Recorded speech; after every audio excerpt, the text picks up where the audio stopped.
guy. Alright. Hey everyone, welcome to the WMGSO Twitch stream. I'm your host, Sham Watermelon Farm. Today we are broadcasting Okami with our guest Katie and our arrangement of Reset Thank You. So let me go ahead and get started while I push Begin Story. So we're going to start probably like 2 or 3 hours in, still pretty early on in the game. We just got Bloom, for those of you who are familiar with this game. So what we can do now is restore trees and blighted areas. We're mostly going to spend our time in Shinsu Field and probably maybe meet a certain flute-playing warrior a little later on. Yay! Oh, yes. So I filled the screen with paw prints, so I got a blue fang. I can now buy things. That's cool. Is that a thing? That's the thing, yeah. In the loading screens are these little mini games. So you can, if you hit the paw prints at the right time, you can get little bonus items. Oh, I had no. It's been a long time since I played this game. Yeah, so. It's funny. This is like one of my very favorite games just of all time, and it was one of the last for the PlayStation 2, but it just largely is overlooked, not just by streamers, but I think also kind of in a game music sense as well. Mm-hmm. A lot of it has to do with this soundtrack is so exceptional. It uses, as I'm sure you all know, traditional Japanese instruments to tell a fairy tale type story of the goddess Amaterasu and her attempts to restore a blighted land. As you can see, there's the blight, there's all kinds of blight, so I'm just going to run around a little bit while we listen to this composition called Shinsu Field. Yep, we know. Wow. We see our first... Up with this old gate. I don't like the looks of it either, man. So you are the goddess Amaterasu, you are a great white wolf, and you are restoring the land that was tainted by the 8-headed serpent Orochi. And your companion is actually one of a very famous Japanese folktale, Isun, who is known as the boy who is 1 inch tall. And he is on your back, giving you guidance on where to go. So let me restore this little patch here. I think that'll work. No. So, Katie, could you tell us a little bit about your background in music and what brought you to the WMGSO? Sure. So I play the violin primarily. I also play the mandolin and the erhu, which is a Chinese instrument. I started playing the violin back in 4th grade, so however old you are in 4th grade, 8? 8 or 9, something like that. So I've now been playing it for almost 20 years. Wow. Yeah, that doesn't mean I'm good at it, but I play it. So I got school lessons through elementary school, and then it ended because of school funding, because nobody funds orchestras.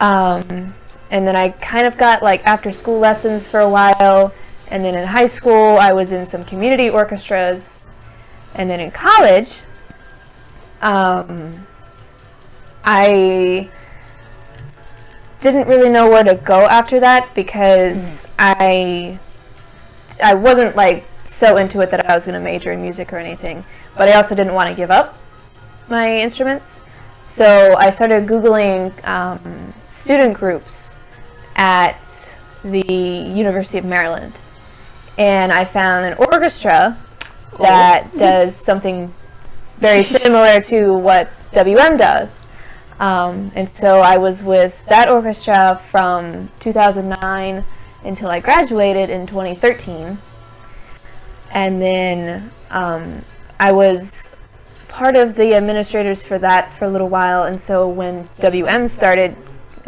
coming around, I hopped on board with that. And so I've been with WM now since it started, whenever that was. That was like 4 odd years ago. 4 or 5 years ago, something like that. So yeah, and now I'm the small ensemble director. Awesome. For WMGSO. And I play violin there. I have played the mandolin in a couple like small ensemble groups. Mm-hmm. And so far no one has arranged anything for erhu, so just have to do it yourself. I have to do it myself. So yeah. You wear many hats. Yes. Do all kinds of things. Woof! Sorry, let me... So we're going to get rid of these dirt demons for a little bit. Now we'll use my celestial brush. And I've always loved the battle scenes in these because of the characters floating up behind. And can you read some of them? I can read some of them, and that's what makes it so exciting. But I mean, I can't read them in Japanese. I can read them in Chinese. Sure. So we're not looking at the kanji, so to speak. Bark, bark. Bark, bark. Bark, bark. Bark. Got you. Fall over. Good job. Yay! Give me some yen. Yum, yum. Give me some yen. Woo! Yum, yum, yum. So pretty. I love this game. Oh, where's my guy? I did it! I got rid of your men that made you fall down. My body's cursed. Heavy as lead. Oh, I think I sold it. Oops. Oh! No. That's okay. Well, let's do another battle, everyone!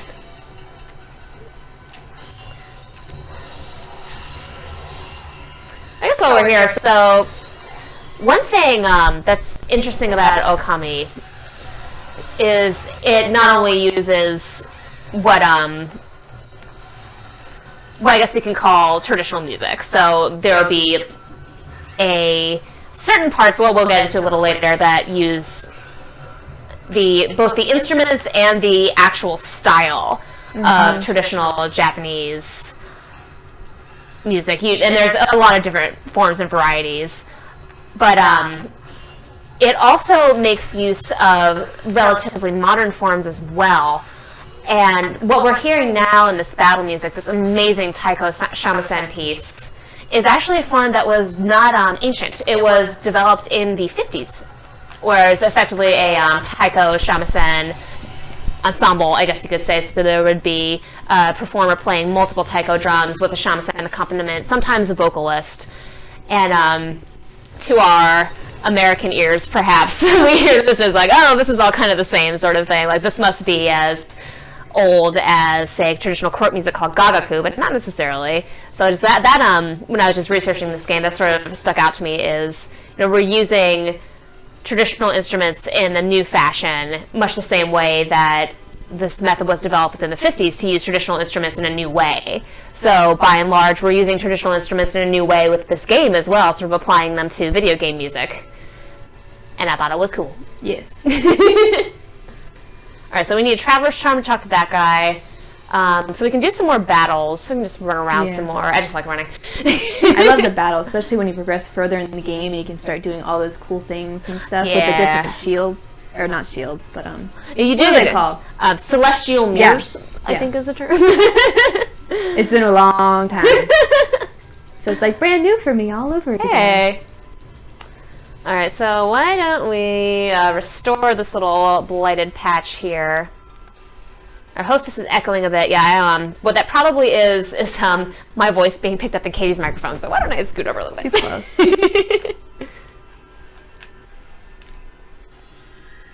More. Restore. Restore more. I'm so glad they put this onto the Wii. Yes. For this reason. So most of Okami's music actually is synthesized. There are some pieces that were recorded live, and that was actually most of the traditional instruments that we hear were done with live musicians. But there's a fair amount that is electronic, that is sound like kind of video gamey. The one that kind of comes to mind is when you're doing this weird like Tetris digging puzzle. I hated this. It's just I had to mute the screen if I'm being perfectly honest with myself. But cool thing about this soundtrack, there is a I have it sitting on my shelf. It's a 5 CD tome, as it were, of the entire score, including like sound effects and just sort of like little music cues, along with the just the major overworld themes that we're hearing now. Oh, hey, buddy, can I do something for you? It's me, the goddess. Item. But actually, quite some time after the game was released, to critical acclaim, there much like what was done with Final Fantasy soundtracks, there was a piano collection released, and then even cooler, I think it's called like Tone of the Quintuple in English. Katie and I were just actually trying to find it on eBay. It's acoustic instrument arrangements. Magical Crystal Ball working its mojo. Yeah, sure is. So it is it's a selection of pieces from Okami done with shamisen, taiko, I want to say koto, and like cello or something like that. So in that sense, there exists in sort of the greater game music canon fully instruments only, no electronic versions of Okami. Oh, is this a clover for me to dig? I will dig. Dig. So if anybody comes across Tone of the Quintuple, let me know because I am dying to hear it. Yay! So happy. I get praise for digging up gigantic clovers. This is a great day. Alright, so we can fight some of these guys, or I guess the next part of the story is getting bombs, which we will also draw with our celestial brush. So I don't know, let's investigate what's going on over here. Have you gone into that water area? Yes, that's Hana Valley. Hello, Kitty. Get a load of the statue's face. It's got the same blank expression as you. Can I push this? No, not yet. No, it's I need them bombs. Them bombs. Where do I get them bombs? Oh, let's keep exploring then. It'll show up. They'll show up. So much of this soundtrack is arranged in a way where we kind of have A and B versions of various pieces. So it will start with what are more considered Western, just sort of straight up like orchestral compositions. And then they will include a B section that is a reprise using shakuhachi, using a shamisen, using some other instruments. The majority of the soundtrack is not like pure only Japanese instruments. It's a really wonderful hybrid. I think it's also cool that I didn't really think about it until just now, but they're carrying traditional instruments. Yeah. So these guys, those are carrying, those biwa, I think? I don't know. I don't know. The biwa is a lute, and I think that's what they're carrying. I'm sure.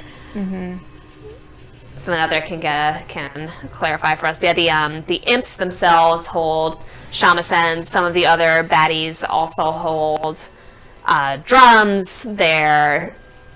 Do they have the shakuhachi? The little ones have shakuhachi? I think they do. Yeah, it's which is also a blow dart because why not? So, mentioned the advent of this musical style in the 1950s.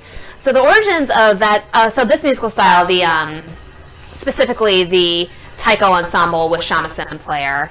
So the origins of that development were Eastern, and it was just sort of done. In Japan around that time, there was very much a avant-garde movement, not just of music but also theater as well. So there was a sort of desire to say, okay, how can we take these very traditional art forms and just kind of make it new? And at first, in a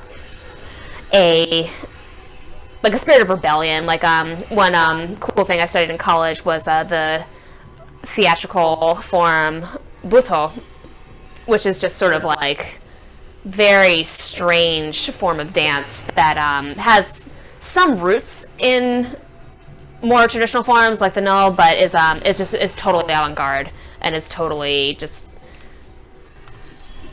like you can interpret however you wish kind of thing. It's just sort of put out there and like modern art, so to speak. And so that's where this art form came from, was just I want to do something different with these taiko drums, which in a classical sense were meant to keep time in a way that you hear for, like we have in a Western tradition, like, we have a percussion section, but also, we've got guys slapping their butts at us. So, but they're still used themselves as, like taking the lead, not like a melody, so to speak, but, just put more prominently in the forefront.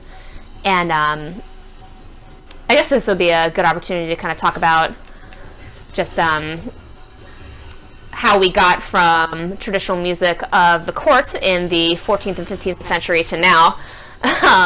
it is very entwined with Japanese theatrical forms. The got its roots in imitating Buddhist meditation and Buddhist sutras, things like that, and then putting them into more diversified instruments, and this great cultural exchange between China and Korea way back when. Woo! I died. Oh, I don't think I'm supposed to be down here. Oh no. Lily pad, lily pad. Lily pad, get up. Get up. Lily pad! And so what we hear now, like in terms of what we think of traditional Japanese music, we are usually thinking of this taiko shamisen form, but we also are probably thinking of a form called gagaku, which is we talked a little bit about in our traditional Final Fantasy IX stream. I almost said our traditional Japanese Final Fantasy IX, where it is music of the court and has a really specific set of, but I don't think I have an offering. Turn the game audio up a bit. Sure can. Let's pause a second.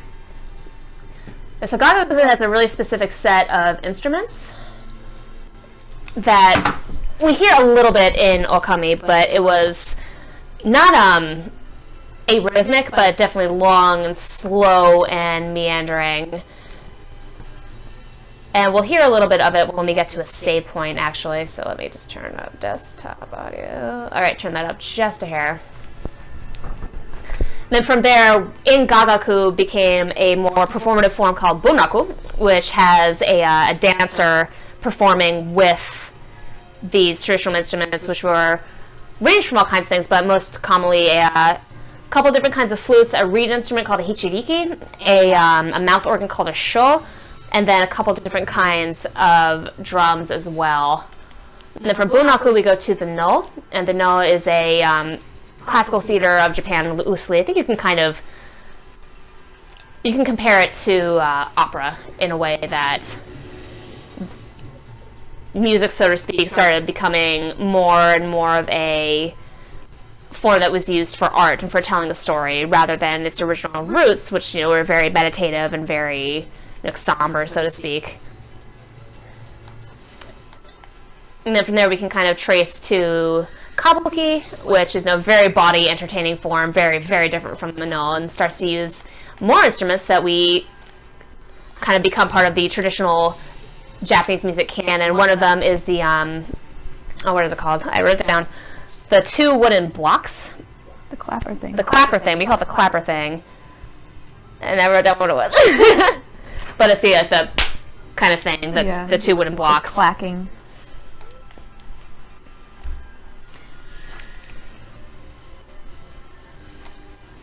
So after that, things get, just a little more expansive. World War II happens, and then we start getting just a little more experimentation, less like rigidity with the form itself, just kind of starting to play around a little bit more. And video games, by and large, were not a part of this, I want to say. And that's something we can talk about. Oh no! I'm out of editing! Oh no! Oh no, I have to wait. Let me know if the game audio is good. So as far as what is the next great progression of music that uses traditional Japanese art forms, I don't know. And I don't know if it will be video games. Yeah. Kind of like we talked a bit about that during our Super Mario Galaxy stream, where our conductor kind of sees game music as this progression of classical music being brought to the masses, so to speak, as a popular art form. I'm not sure if traditional Japanese music will make itself its own genre in video games. Wikipedia says it is the biwa. Okay, that's cool. But yeah, we looked. Are you familiar with the pipa? Yes. Tell me about the pipa. Pipa is the Chinese banjo, basically. It's played, I don't know all the technical terms, but they have little picks on the fingers just like a banjo, and they kind of twirl their fingers to get the sound out of it, so it sounds, it's like the trying to think of how it would sound like. It's like the... Yeehaw! Yeah, exactly. Chinese yeehaw. It's like the... I keep thinking like rain stick. It kind of sounds like a rain stick. It's like the picking, so like... But not, the peep like it doesn't resonate the way like a No. guitar does, yeah. So there's no like, it doesn't amplify itself. No, it does not. Auto harp. Yeah, sure, why not? Oh, I don't think that's gonna work. Nope. I grew some flowers. I did not do a cool move. I consumed... Potato. That's a Potato. piece of cheese.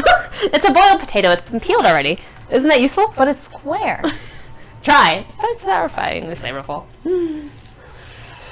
I got 2 potatoes.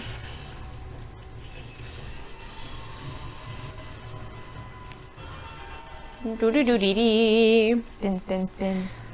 So it's interesting in that almost like we use early music and like kind of Renaissance-y style music for as a shorthand, as it were, for a specific time period or like a specific kind of mood. Mm-hmm. Japanese music in games does a really similar thing, I feel. That is my thesis coming to all of this, is that we absolutely have a either a time period we're trying to evoke, like with this game, which is, like kind of this sort of pre-modern civilization sort of fairy tale land with Okami, or just an older medieval period. Right. It looks more like a tortilla chip. I don't think they have tortilla chips in fairy tale ancient Japan, but you can correct me if I'm wrong. What looks like a tortilla? The potato. Oh. You like the healthy kind, like the multi-grain tortilla chips. I love tortilla chips. Me too. So does Amaterasu. Alright, so we need a Traveler's Charm to handle this guy running around. Oh, there's a treasure. Let's open it. I don't remember what we're supposed to be doing at this point. I think right now just running around and exploring. We need to find... Oh, there. Let's go talk to our guy who fell over.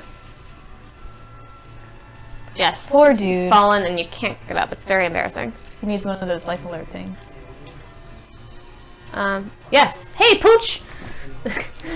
That's a running joke throughout the game, is, this is the great sun goddess who is come to Earth in form of a great white wolf that is often mistaken for a dog.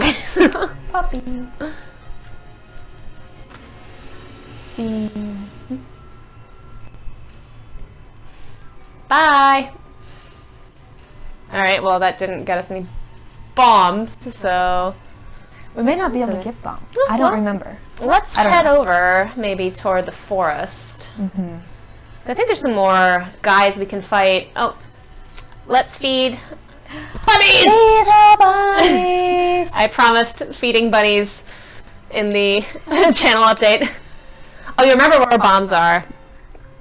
Well, if we are totally off track, feel free to chime in. I am not adverse to asking the chat for help. So this piece is interesting in that it's not a traditional piece by any means, but it sounds like it is. Yeah. And it just is giving it's this otherworldly sense. It's using, you can kind of hear bells in the background, and the sleigh bells type thing that you're hearing is actually derived from Shinto ritual as well. So there's just a lot of very diverse sort of like picking and choosing this sort of pantheon of traditional instruments that are used in this game to create, like we talked about before, a specific sense of time period, but also a magical feeling as well. And I don't think that those specific bells are used in other compositions to create that kind of shimmery magic feeling, because they are just like extremely shorthand for Japanese. Like you hear that kind of bell thing, you're like, oh, is this a Japanese kind of soundtrack? Yeah, we can, let's go through this demon gate and restore some more land. Maybe we'll get some bombs. Bun Bun, now eat the Bun Bun. Alright, I'll turn up the game audio in just a second. Wah!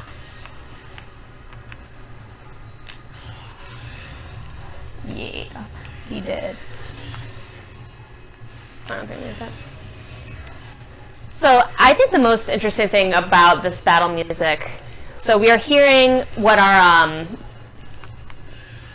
as far as like using the instruments the way that they were originally designed to be used, you're hearing vocal calls, like yo and yo, oh yo. Yes, and what those are a way of cues for the musicians themselves. And it's like, okay, we're at this point now, we're gone to a new section, because music for these traditional instruments does not have notes or bars, or doesn't say what key is in. It's usually just a long list of characters and then just kind of like the gist of what you're supposed to do. So the calls are meant to give you information about what's happening in the piece as the person who's playing it. The other drums that you hear in this piece are the kotsuzumi and the otsuzumi. The ko is the one that you hold over your shoulder. It makes the bop, bop, bop, bop, bop. And it's the one that you hear in many fine martial arts films when two characters are sort of circling each other and you hear the don't. That is the kotsuzumi. Not used in this particular case, of course, because that's not the style that it's going for. I got a thing. Would you say that it's similar to jazz, and the fact that jazz sometimes they just sort of put which key parts of the music are supposed to go to?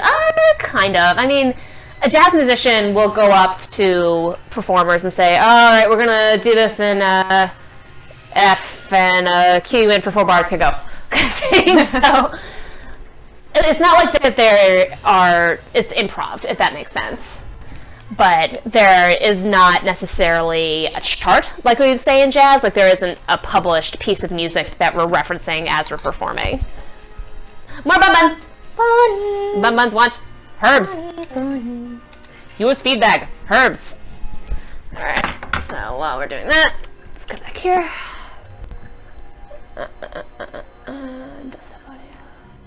Alright, if that's better, let me know.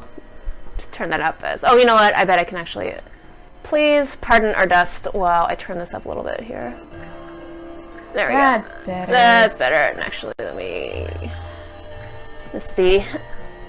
in case anyone wants to know, that's the Elgato capture card software that is... Works a treat, but OBS gives me some more options. So... Alright, now we'll just adjust that a little bit. Sorry about that. Thanks for letting us know that it was too quiet. Oops, whoops, whoops. Back. There we go. Oh yeah, and if you can't hear us, we'll fix that. It got dark all of a sudden. Oh no. Oh, you're behind. I'm behind a house. Also, the sun is setting. You on fire. I don't have the wind ability yet. No. He makes the urns, doesn't he? Yes. Alright, let's... Nameless Man's Kiln. Well, that's not a very unique name, is it? So, the arrangement where this game comes from is actually literally the last song in the game, so we're not going to get to it today, unfortunately. But, Katie, could you tell us a little bit about why you chose this song in particular from this game? Because, like we said, there's just so much memorable music from this. Yep. I chose that piece for reference. It is, like you said, it is one of the very last pieces you hear that is played during the final boss battle with Yami. Is that his name? Yes. Yami. Yami and Yomi. And the reason why I picked it was because it tells more of a story than the other pieces do. Like, all the pieces in this game are beautiful, but a lot of it is just kind of like background. It's meant to be played in the background. Whereas Reset Thank You is played over a cutscene, or mostly over a cutscene, where you've been battling Yami and you're like almost defeated. And then I don't remember exactly how it goes, so you can correct me if I'm wrong. But Isun then starts talking, like, don't give up hope, and all the spoilers, by the way. All the people that you've encountered throughout the game, they start praying for you to give you strength and hope. And as this is going on, the theme is playing. The Reset Thank You is playing. And at the very end, when it kind of like makes the big explosion, very very technical musical terms here. The explosion part happens. That's when you have kind of like regained all of your powers, and you're ready to go defeat Yami. And because it was that just long story, I just kind of kept it that way. It was easier to. I don't want to say I did it because it was easy, but I just like the story that it told. No, that's true, because most of the soundtrack, like a lot of game music, is meant to loop. Yeah. It's meant to just be Okami doing something a little more creative with its composition. So, like, each piece is probably like 2 minutes, maybe. Mm-hmm. But then there's the, like we mentioned before, there's the B section that uses roughly the same reprise, but with different instrumentation. Mm-hmm. Right. So it's not like it's it's there and it's looping, but it goes to greater lengths than other games, as it were, to make itself not, you don't get totally sick of it. Right. Exactly. And yeah, but you're right. There are a couple of pieces that have cutscenes with them, and but that's absolutely one of the most memorable. Yeah. And just being an end theme in and of itself, it's very dramatic. It is very dramatic. And I also wanted to give the strings something fun to play. But nobody needs to know that. Well, that's, totally legit. We get a lot of the arrangers we've had in the stream have said, like, we were missing something in our repertoire. So I decided to write it, and I think that's really cool. There's a guy with the taiko. He's gonna pop up somewhere. Are the demons you fight based on actual Japanese mythology? Oh, are they? I was trying to figure that out, what they were based on. They're not. These guys, these bozos, are just called oni, which means demon. So they're wearing characters for the word demon on their face. But so in general, no. You do. Some of the mini bosses are like, obviously Orochi is a very famous villain. You go to Oni Island, and I think you fight another like recognizable pirate villain kind of thing, and who shows up in the Myth Momotaro. Yeah, most of the bad guys are just kind of generic, weird-looking baddies. Yeah. So I feel like the bosses do. Most of the bosses do have their own mythology, and even within the game, they do come up with their own unique mythology for most of the bad absolutely. guys. Yeah, this is kind of like a not remix, but it's just a mashup of a lot of different stories in a way that just is so charming. It's just a really satisfying, silly story. Yep. That reminds me a little bit of the series Fables, but nowhere near as serious. Oh, Fable? I remember the comics. Yeah. Oh, the comics. No, video game. Yeah, the series called Fables is a triumph, and so just as far as like the putting together a lot of different kinds of tales is how it reminds me, but Fables is its own extremely long and complicated story. So check it out, guys. You can actually probably find all of them at your local library as well. That's not what I meant to do. I'll just draw.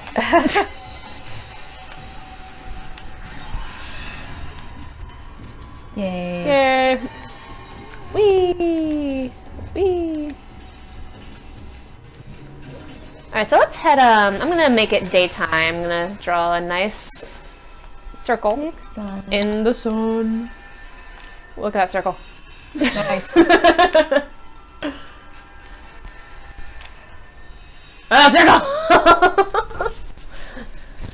Alright, yes, you're very scary, we know. Spooky. Oh, spooky demon scroll. Yay! I did it, everyone. Dead. It's daytime now. Alright, so let's start what do I get when I open this? Oh, you must be hungry. Here, let me feed you. I have herbs. This food has spurred no interest. Seeds. How about some seeds? Yeah. Oh, I don't like a warthog. I think there's a horse you can feed as well somewhere. All kinds of animals you can feed. It's very exciting. I remember when the first game I played of this like when it came out. There's one part where there's actually a I got you. I got you. I pick you up. There's some rabbits, and there's actually a hare hiding in the rabbits. So you, unless you look at them very carefully, you may skip it entirely. Look, I got this baby warhog. Baby. Hi. Oh, you still love me. That's good. Yeah. I remember that from the Wii port. Oh, do they not have the animal feeding in the Wii port? I thought it did. No. Or the hare in particular. All right, let's find that horse. Horsey, I have tasty herbs. Horsey. Horsey, there he is. No. No, that's a rock. That's a rock. Oh, they didn't let you bite in the Wii version of that. That's funny. I don't think so, because the first time I saw you bite an animal, I was like, oh, I didn't know you could do that. I don't think you can do anything practical with it. No, but it's really funny. And I think maybe you're supposed to pick up, like, you can pick things up and carry them to, like, the bamboo shoes or something like that. But rocking horse. The horse loves me. I love horse also. Everyone loves me. I'm the wolf. No, I run slow. Alright, so let's head down this scary looking mine shaft. We're gonna have to draw some lily pads. So going back to Reset for a little bit, the instrumentation was, well, we do not have any shamisen, taiko, or shakuhachi players, unfortunately. So could you describe how you took those traditional sounds and put them into our orchestra? Yeah, it was very technical. Oh, yeah. I first started with the shamisen, which, how would you describe it? It's not like a guitar. It's kind of like a guitar. It is an instrument that you pluck. Pluck.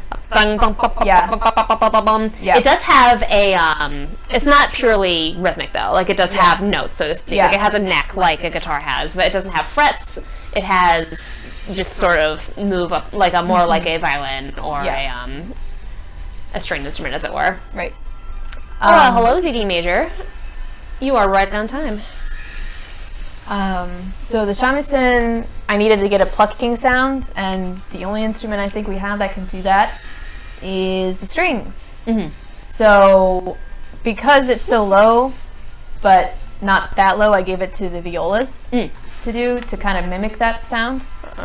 And so that appears pretty much at the very beginning of the piece, and also at the very end when it's the explosion part. The big exciting part. I give that to I think it was the whole string section, or at least the violins and violas. Right. They had that in the melody, because I actually you hear the piece in the game obviously, but the music that I used as reference was actually a orchestra recording. Oh, cool. Yeah, I don't know what the orchestra was, because the YouTube video just didn't tell me what the orchestra was, unfortunately. So I used that. That was very helpful in like kind of replacing the Japanese sounds with Western instruments. So yeah, the shamisen was given to the violas, and the shakuhachi, which is the flute, I think I gave it to a flute. I don't. Was it an alto flute? Or was it a regular? I think it was just flute? a regular flute. Because that, the soundtrack proper in the game does that quite a bit as well. It will sort of use a Western flute and a shakuhachi, which is the wooden, kind of looks like a giant recorder, as it were. So like you will hear a flute being played like a shakuhachi. Yeah. And in a way that it was really, really beautiful. And sometimes they're played together even. Yeah. And it's really interesting. Yeah. And so it's not like that doesn't happen. Yeah, and I tried to mimic the style of the shakuhachi. I don't know how successful I was. But I tried, and like rather than just like writing in like notes, just it's telling the player what to do, I like notate out how I want them to like rise up or rise down. Right. It's actually interesting that you say that because one of the coolest things I ever did was I participated in a workshop called the Null Training Project, where they taught you how to perform, this really very old form of theater, and they also taught you how to do the chanting part of it. So there is a dancer, as it were. There are a chorus doing chants, sort of telling the story of the play as it's happening. Vengeance slip. And then there are instruments as well. And in the music notation for that, there's no dynamics. There's only what is called a sesame seed. This is little marking on what kind of pitch you're supposed to use. So there'd be like the it was kind of like the just tone, and then you could go up a little bit, sort of thing. But it was largely left to that, so to speak. Yeah. So it was very much just up to like this human voice to do it, to determine what the style would be, and to determine, how loud or soft. Right. So I guess if we wanted to explain the differences between the shakuhachi and the flute, then we could probably talk all day about that. Yeah. But in general, the shakuhachi is meant to be breathier, I think, in general. Yep. Not that a flute can't do that, but the C flute that we use in most of our arrangements, and just in general, it's very bright, and it's very brighter. But but you do not. Like we're actually hearing right now, we're hearing the shakuhachi take the lead. It's just you can hear more of like that's like a bubble almost. I'm describing that really badly, but can I do anything? It's grainier, in a way. A little bit. I think. And also it's wood, so I mean you're going to get a much different tone from a wooden instrument than a metal one. So, all right, I've forgotten where to get bombs, so I'm just going to head down around this way. Bunny who loves me. And we've used an alto flute before to get that lower, breathier sound in Ori and the Blind Forest. Did I make a left? Is this where I need to go? I think it is. I'm in your house. Come in. Yeah, the only reason why I chose the flute over the alto flute is because it needed to go high. Gotcha. And I may not have also known that we had an alto flute at that time. Oh, no. This piece was done several years ago. Gotcha. Alright, I'm warmer. Okay, down here? I'm kind of like... Oh, yeah, down there. Down there? Okay. Well, probably faster to go around. So. Oh, no, wait, he's only out at night, isn't he? Maybe. Yeah, because he does the fireworks. So he has to come out at night. It's my once every 2 months. I really should play this game. Hold on. Let me feed the birds. Birds. Feed. These are for you, birds. Seeds. Colder. Alright, not this guy. Okay. Burb. It's burb. Maybe we get the bombs from the bird. Yes! This is actually Angry Birds, in case anyone was wondering. Look at all this praise. Alright, colder, so I'm not here? Okay, well I'm gonna head back up. Feed the bird. Put a bag. I'm pretty sure it's nighttime for the... Okay. Whoa. Bomb. Oh no! But colder? That would have hurt. What do you mean colder? Alright, well, I'm gonna head over to this cool place here. It's pretty cool.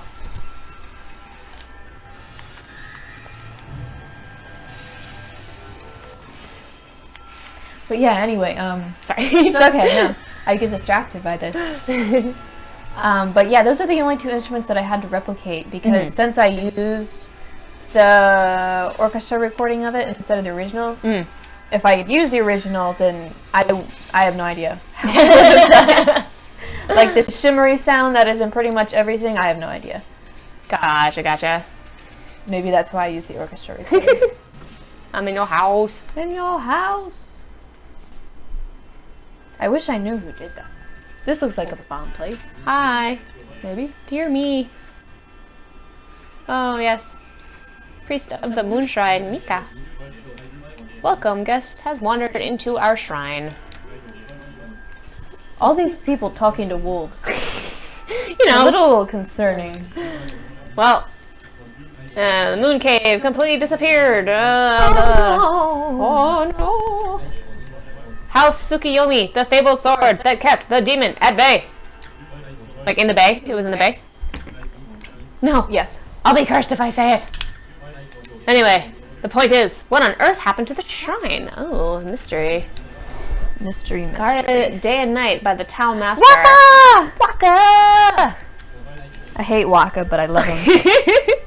I think he should at least make an appearance if we can figure out where to get bombs, but we'll see. So as we were in the shrine, that's one of like 3 places I want to say where traditional Japanese music, as it was meant to be heard, as it were, actually appears.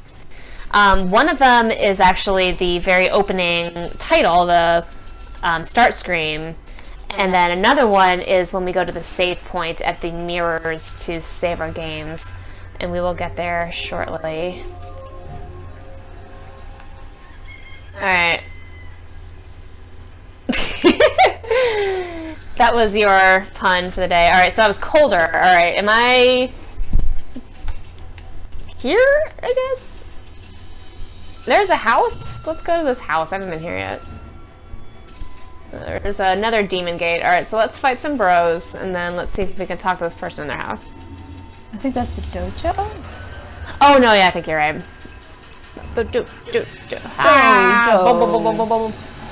Oh gosh, these guys. These guys. Wow. Leap! Leap like the mighty wolf. I've always hated the swan enemies. The ones that fly. Oh, They have their umbrellas. oh. Where there's smoke, there's fireworks. Oh, okay. Well, sure wasn't that the guy?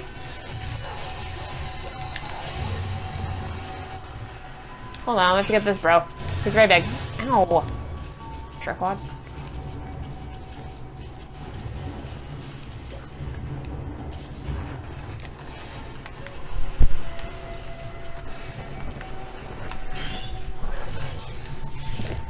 I don't know, he did that.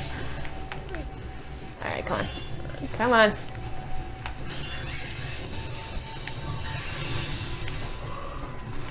Hey, he's dizzy. There we go. Got him. Alright, now I need some health. Oh, more bros, no. more bros, more bros. I will get them with one long power slash. Dang!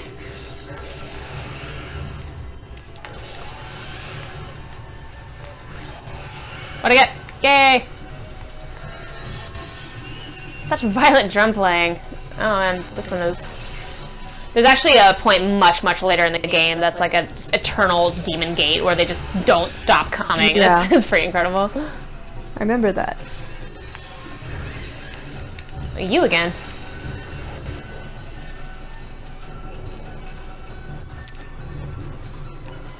Do do do do do do go? do do do. Whirr.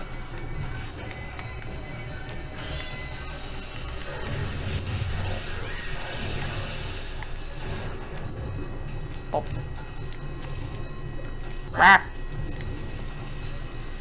Come on. In the PlayStation version, it's more obvious she uses her tail for the brush. Oh, really? Yeah, I think in the Wii version, it doesn't look like that. It's just a white tail. Now, how do you take your tail when you're four-legged? Yeah. Oh, how beautiful. I made you a pond, Kitty. Yay! This is for you. Thank you. You're welcome. The pond is happy. Happy pond.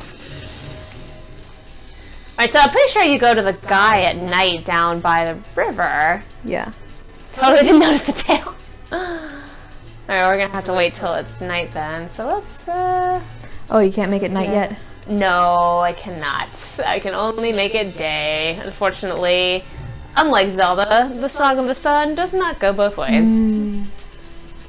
Alright, well let's head to Kamiki Village and we can hear the theme there. It's very pretty. I love the when they have their festival.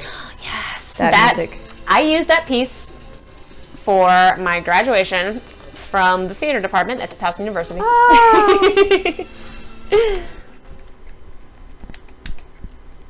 So now that we're in Kamiki, we can talk a little bit about the Japanese pentatonic scales. Are you excited? So one really interesting thing about Japanese music is it does not use a traditional 12-note scale. There is no re and so to speak, in the do, me, re, fa, sol, la, ti, do. So what it does use are patterns of 7 and 5 in rhythm, and then also in their scales as well. So there's actually a bunch of different kind of Japanese pentatonic scales, all starting on different notes, like when we talked about different modes during our Zelda stream. But in this case, not only are they starting in different places, they're using different accidentals as well, just in slightly different places. Hey, Takuya. It's this chick. Yup. So we can actually hear a little bit of what's the one that's most commonly used in this game. It's called the Hirajoshi scale. And if in Western pentatonic scales, you'll hear do do do do do do do do do. With this scale, you add a couple of flats in a way that is just so instantly recognizable as like Asian. Yeah, it is the Asian sound. Exactly. And that roughly, I apologize, I'm not a piano player, I just have to kind of hum best I can, is da da da da da da da da da da da. So this sort of like kind of mysterious sounding thing. And then there are a couple other scales as well, called like the incense scale, that you actually hear quite commonly as well. And those just, effectively they're putting flats in different places of what we know as the Western pentatonic scale to create all kinds of things. And you can actually hear that in the Kamiki Village theme. So it's da da da da da da da da da da. So it's sort of making this melody based on this scale. And it's adding other accidentals as well. But when we think about, okay, how do we make something sound Asian? Yeah. You absolutely use these scales just sort of as the base. And you use the instruments as well. We'll use our taiko drums or shakuhachi. But this particular instrumentation is really beautiful. So here we are at a save point. You can hear the same scale as well being played in the back by the biwa. Do do do do do do. Do do do do do do do. And what I mentioned before, this is actually extremely reminiscent of Gagaku. The only thing that is a probably not quite is that it actually has a pretty defined time signature. Gagaku, in its true form, as it were, is very spread out and very slow. And if the entire game of Okami used that style and that kind of, not really keeping a beat, it would be a really boring game. Yeah. So the other cool thing you can hear is that sort of shimmering sound you're hearing. That is the shrill. It's the wood mouth organ that is like this. Well, the idea behind it was feathers of phoenix folded together. You blow into it, and it's these like 10 different pipes coming up from the top. And when you make the full sound, it's this like, so you can hear that in the background here. Is that what that is? That's what that is. It's a beautiful instrument, and it is one of the shorthands for a Japanese sounding game, for a medieval Japanese sounding game in particular. The other kind of reed thing, that's the hichiriki. So that's like, usually in folk music and in Gagaku, you'll hear it as a kind of thing. But here it's just kind of slowly in the background. So I thought that was neat. And then we're adding the flute here, and it's very lovely.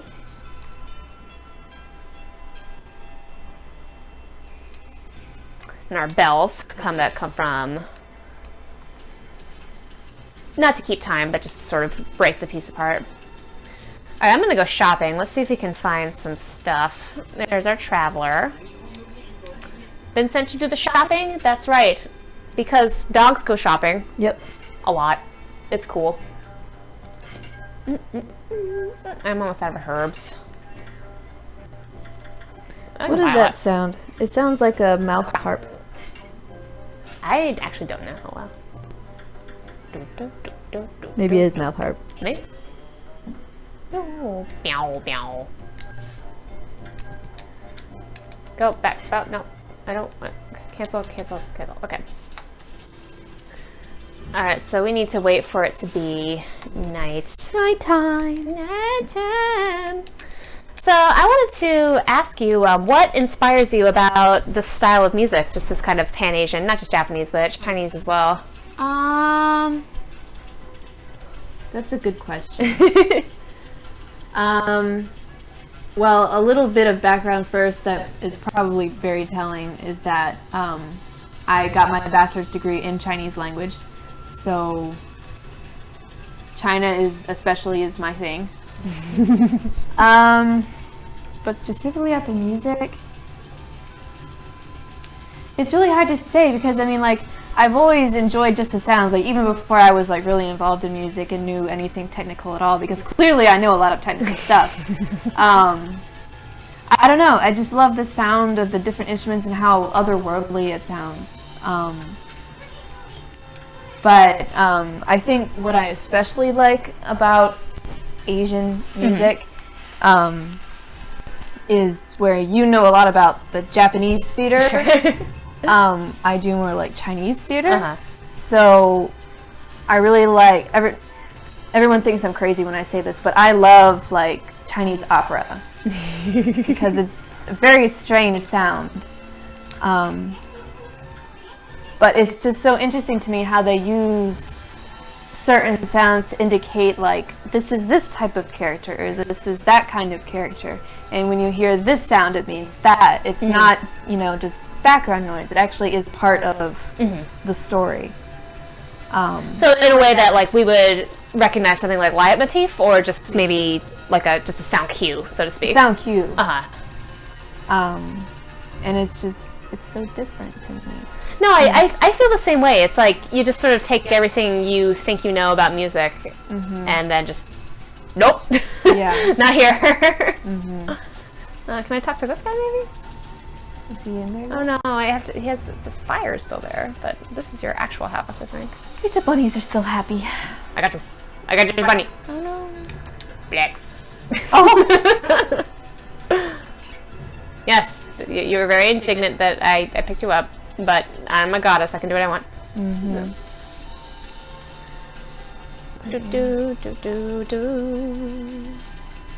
Hey. And I'd really like to be able to, in WM, I'd really like to be able to play more Asian kind of music, just because it's a different sound. It is a different sound. We have so many pieces, and all of them are wonderful, but we have... Why would we think that's great? Have you ever heard it? Chinese opera, in particular, has a... It's very interesting sound. What was I saying? Oh, that we wish that the orchestra had some more Asian influence pieces. Oh, right. Because all the music we have is wonderful, but so much of it is like very heavy battle, you know, fight music, and that's great. It's great music to play. Well, it's great music to listen to. It's not always great music to play. That's true, depending on... You can fall into a rut, I think, with... And as a violinist, we never get breaks. So arrangers who are listening, give us breaks, please. So yeah, it's just nicer to have softer music sometimes and something that sets itself apart. That's true. From the constant go, go, go. And it's, we both looked into just other games that were like Okami, or maybe not like exactly Okami, but just similar. Yeah. Or, you know, used not even just Japanese instruments, but, you know, Chinese or just other, you know, kind of Asian influences. That list is short. Yes. It was both... It was really, really interesting to me that there's a dearth, I almost want to say, of Okay, Yay, now it's it's night. nighttime. Now we can go talk to the firework guy. And the stuff that we did find used its instrumentation in a similar way that Okami did. It was largely flavor. Yeah, You know, just I was like- about to say, it's yeah. probably like, oh, this is a Japanese game. Here is a shamisen. Woo! Exactly. Whereas Okami is like, this is just part of it. Yeah, you know, it's world building, Yeah. as opposed to like, oh, this would be a cool little accent kind of thing, you know. One place where I thought was actually super interesting, there is a fighting game called I wrote it down somewhere. Oh, let me just push square and hope for the best while I look through my notes. It'll be fine. Oh, It's called Samurai Showdown. That's what it's called. It's a fighting game. It was an arcade game as well. And the super interesting thing about it is that it's all 8-bit. So that's cool. You're hearing these, what are like very short percussive plucks that are meant to evoke a shamisen. And that was really interesting to me. It's like, okay, how can we evoke this, these kinds of this style and this feeling using what amounts to MIDI, And I really loved that. I just thought it was really cool. Yeah. So it's it also uses another fundamental of Japanese music called ma, which means a lot of different things, but in this context is the space between notes, as it were. Bum. Bum, bum. Bite bum, bite bum. No. I checked and double checked my formula. I think I have to draw it for you. Nope. Examine. This looks like a design for fireworks. There we go.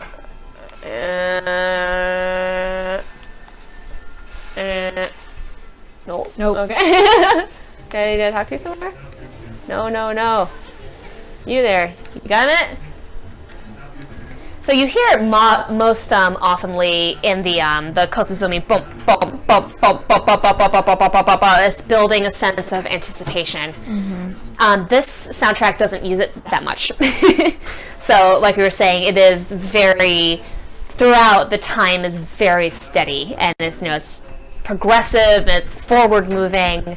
It's nowhere near as meandering and meditative as something like Gagaku or like music based in no theater is. But I thought it was interesting that they incorporated it into this battle music because that's kind of what a fighting game is all about. It's the anticipation, it's the sort of like okay kind of thing.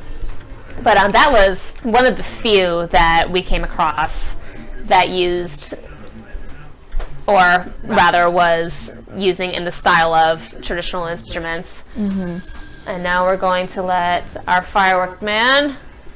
I actually found a game. What was it called? Taiko Drum Master. That's right! Oh my gosh, it's this adorable rhythm game. I totally forgot about it. It's basically Guitar Hero, but Taiko. And I think it's a phone game. Is it also on a platform? It might be. It is an actual arcade game where you have sticks and a drum. Yeah. Like it looks like whack-a-mole. Yeah. It's so cute. But what's cool about it, I mean, it's cool in general, but what's especially cool about it is in the Japanese version, how you do it is like it scrolls horizontally across the string like what you're supposed to be doing, like Guitar Hero. But in the Japanese version, underneath each little symbol that tells you what you're supposed to do, it has what does it have? It has that kind of like the circle will be bigger or smaller depending on how big you're trying to strike it. Is that what you're getting at? No. Or something different? It's a Japanese thing. I don't know. Subtitles appear under the symbols that give the pronunciation in Taiko notation. Look at the piggy! He's the celestial boar. Yes, it effectively is Taiko Revolution. It's pretty good. Yeah. So it's very cool. It's like phoneticized what each symbol sounds like. It's very cool. Very cool. And so I think as an aside, this game gets compared to The Legend of Zelda a lot. For some reason. and it's like they're extremely different games in terms of tone. But I see where people are coming from in terms of gameplay. Like, you're exploring a great land, you get artifacts, and you get stronger when you get the thing that you need for the dungeon, I guess. But that's like every adventure fantasy game. Right, like Zelda, it feels like Zelda because Zelda sort of started all of that. Yeah. So, but one really interesting thing, that's right, we have Cherry Bomb now, so now we can do a lot more stuff, is in Breath of the Wild, in the newest Zelda game, which breaks a lot of rules as terms of what we expect from Zelda music. Yeah. The Kakariko Village theme. Oh, where'd my bomb go? Oh, that's too far away. What? Is actually done with traditional Japanese instruments. It's done in the incense scale, it's done with a koto and a shakuhachi, and it's wonderful because what they're trying to use is like, this is a village from the time before. It's trying to evoke a shorthand, as it were, for an older time and place in a very similar way that Okami does. I mean, and of course, Breath of the Wild being made last year, they could use actual studio musicians to make this, and it sounds incredible. Mm-hmm. But for once, we have a thing in which Zelda is like Okami rather than the other way around. Right. The only commonality I really see is that Zelda has a strong mythology, as does Okami. Yeah. No, I think I'd agree with that. Like, it's definitely true. Like an established kingdom, so to speak, and there are people that like you already know, and the story's already there. But can I just say, probably the biggest similarity for me is what happens when you open a chest. Oh boy! You got a thing.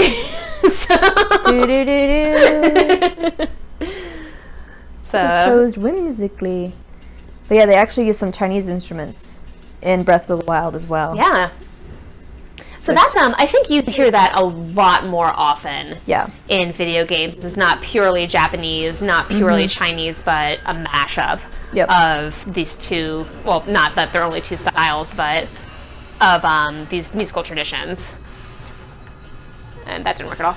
I'm gonna use my new ability. Gosh, these guys. These flying fish jerks. They're such jerks. I hate the flying things. Haha! You're a jerk. Kill it, kill it, kill it. I'm doing it! I'm doing a good job! Big jerk. Biggest jerk there ever was. Have another bomb. Look at my bomb. Come closer, little fish. No fishy fish. Come closer. Oh, they were too far away. They dodged. They dodged my bomb!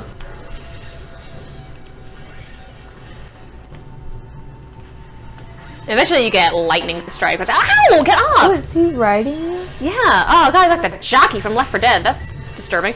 I didn't know they did that. Ew.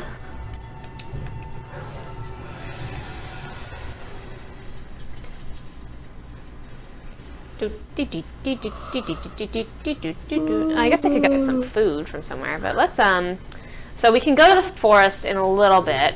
Oh, whoops. My bad. I can actually leave battle, I think, if I draw a bomb here, so let me just... I'm sure every guy's getting tired of me fighting these bros. I think you just run at the wall. Oh!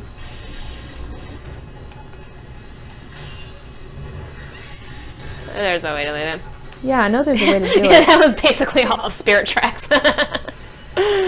True story. Have a bomb.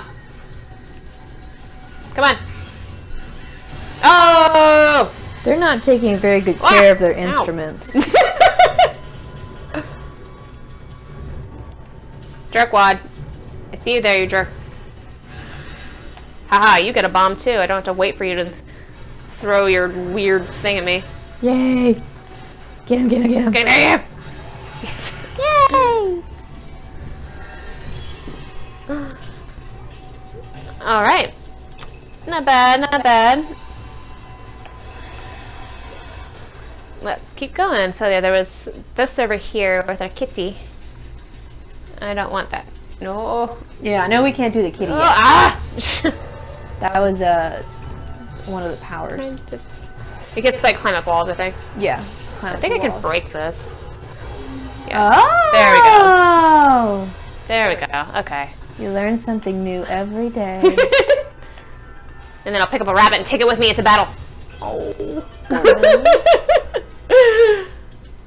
Poor bunny. I forget what I'm supposed to do with these. I have to leave an offering or something like that? Yeah. Okay. Do-do-do. Exorcism slip. Slightly damages nearby enemies. Yeah, the, when I got to the point in the game, which is like the forever demons coming after you, and it's like 40 different fights, I want to say. All like that, you know, just going on and on. The, I bought 99 vengeance slips and just kept using them. And it made it go a lot faster, because after a while you run out of ink. Yeah. And then you're just kind of left with your wits. Did something land? Oh, the ball bunny is alive! Oh no! I take you back where you go. I take you back. I take you back to your bunny friends. Is the exorcism slip Like like a a parent's? No, it's just, it banishes evil. Bunny, family, I think you're over here. There you go. I drop you back off. It fell off! It wanted to see me. I know, I'm very popular. I'm a goddess and a wolf and all. So was, oh, that was a mistake. Let's see. So I wanted to ask about the pop version of Reset Thank You, as it were, is a, it has the singer, it has the lyrics. Mm-hmm. You know what actually reminds me a lot of is the credits theme from Crouching Tiger, Hidden Dragon. It's this like very expressive singer, you know, just telling you the journey's over, and sort of like you see all the characters that you met throughout the game kind of walk past the screen. It's really lovely. Yes. Oh, jeez. So was the reason for doing the instrumental version just wanting to do something different, or because there's no vocalists in this, and I can't help myself, I always have to ask, why didn't you put it in a chorus? So.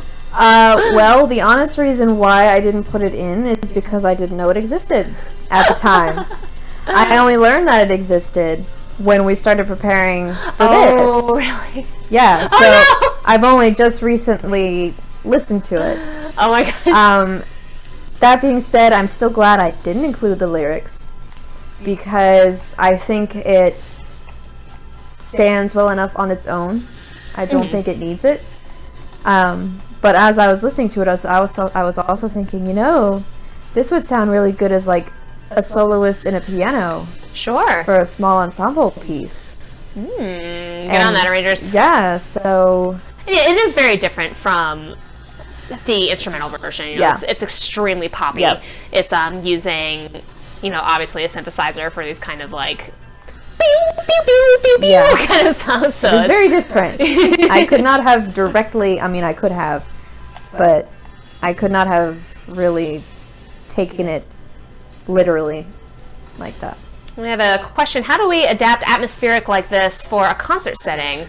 And where would you get the ethnic instruments? Yeah, so we talked a little bit about this during our prayers. We talked a little bit about this in our stream last week.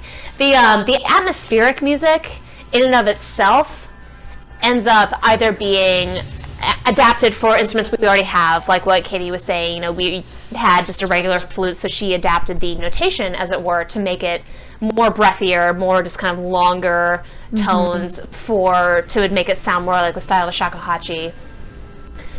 And really, the other thing we often run into is there will be, like, in this beautiful piece, you know, you can hear a ryukate, is called the dragon flute. It's a higher pitched, akin to a piccolo.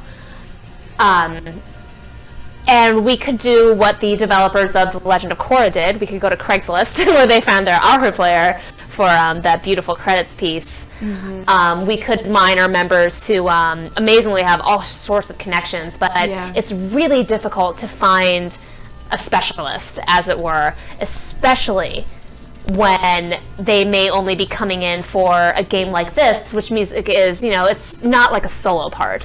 It is meant to be flavor, meant to be an accent, meant to, you know, just sound interesting and neat and otherworldly. Not necessarily meant to be, that's not where I'm meant to be. Yes, it is. Not like we're pulling in a shakuhachi player to be a featured performer. Like, Yeah. we would pull in the shakuhachi to be, you know, a part of the background kind of thing. Like, we Right. wouldn't necessarily have, like, a professional shamisen player come in just to sort of be the rhythm section, as it were. Because in my piece, at least, the shamisen is there for like a total of 15 seconds. For a concert setting, I think it's not terribly interesting to have music like say the save points just Yeah. kind of exist as it does in the game, where it just sort of lilts in the background and is meant to be something that you forget, honestly. Like, you're focusing on the rest of the game, you're focusing on the soundscape, or focusing on, you know, the hearing enemies sneak up behind you. In that sense, a lot of what the orchestra tries to do is, okay, how can we take these interesting places that have themes that maybe aren't necessarily what we consider like orchestral, like what we would have for 60 people, and how can we adapt it? So there is a lot of liberties taken when it comes to music like that. And in a way, that's actually one of the questions that I ask people is the kind of music that suits itself better for adaptation. Like, are we always going to be doing battle themes because, you know, they have a very clear, you know, arc, a clear beginning, middle, and end, or, you know, maybe do we want to try doing something like that, where it is something that is just, you know, not designed to be listened to on its own necessarily. Mm-hmm.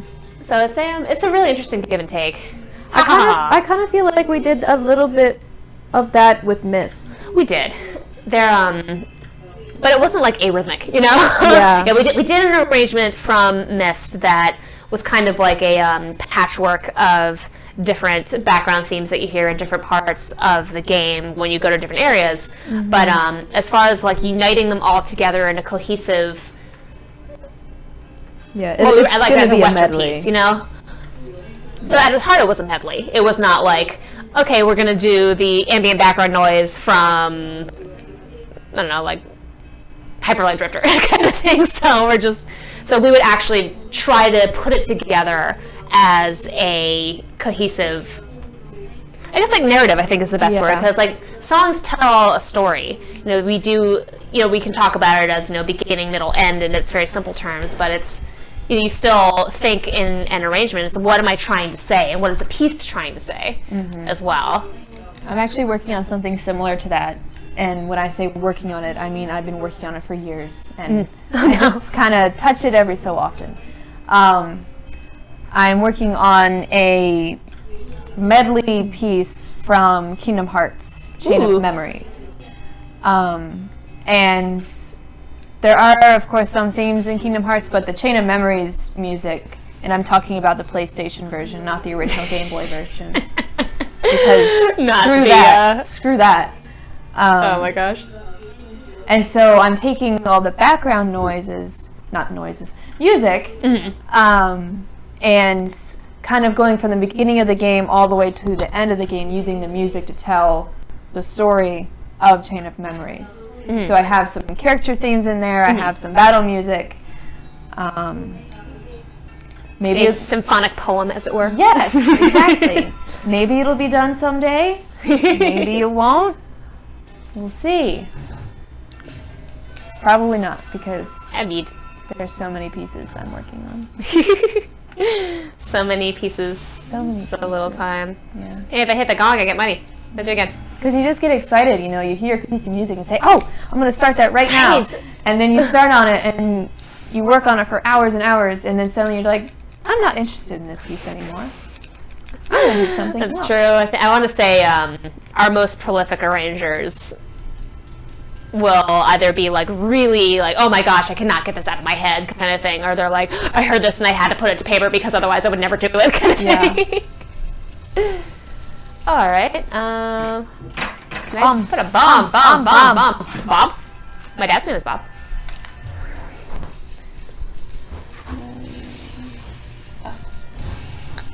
No.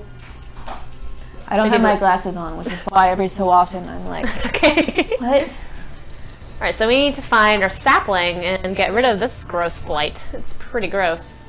Don't you have to climb trees or something? No, I don't think so. Not climb, but like hop through. I don't know. That's a little later in the Wind Village. That's my favorite theme from this game. There's a cave sealed by a rock. This looks like where we're supposed to be. Now I think we use bomb. Wait, no, you just go in. Okay. Okay. Oh. Hold it right there. Furball. Oh, this is the exit. Okay. Yeah.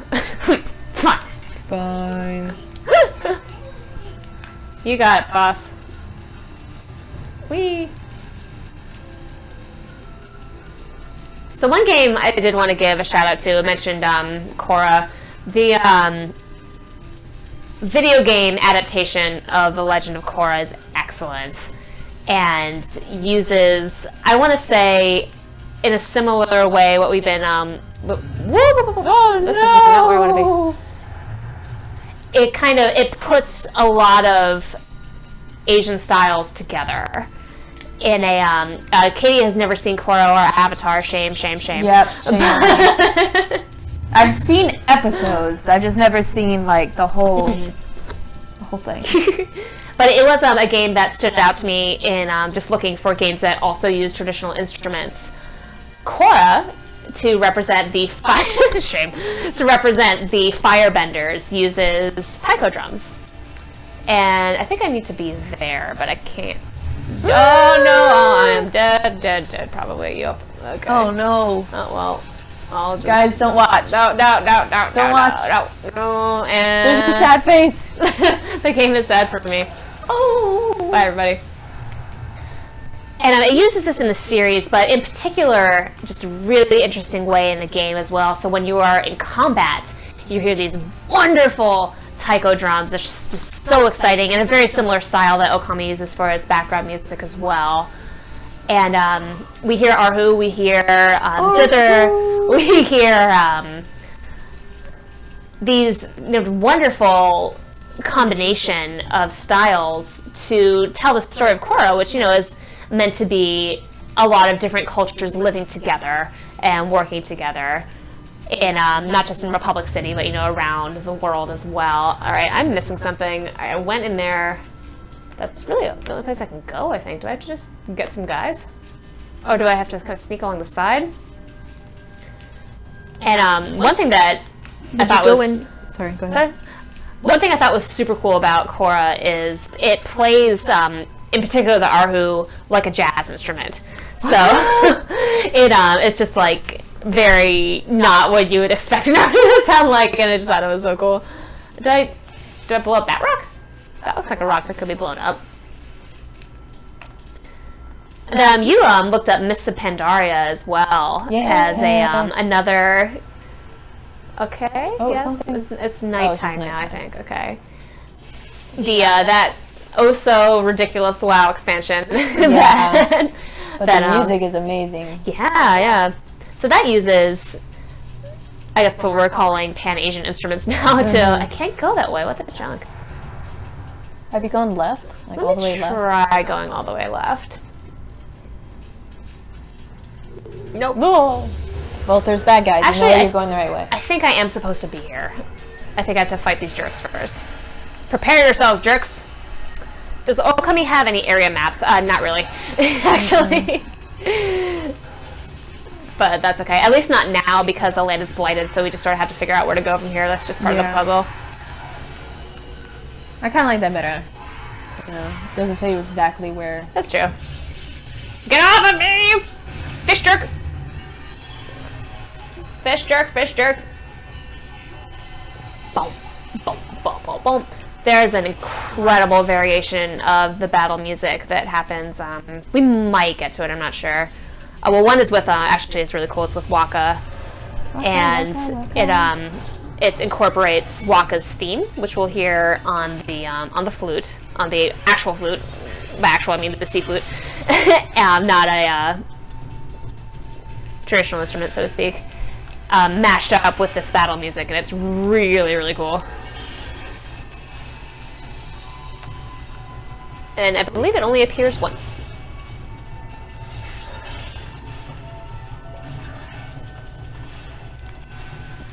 I blow you up.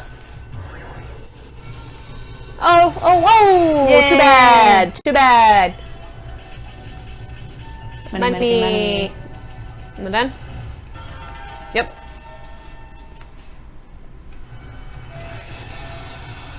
I guess you're right. Let's sneak around and see how far we can get. Doesn't look like very far. Nope. Okay. Well, that was...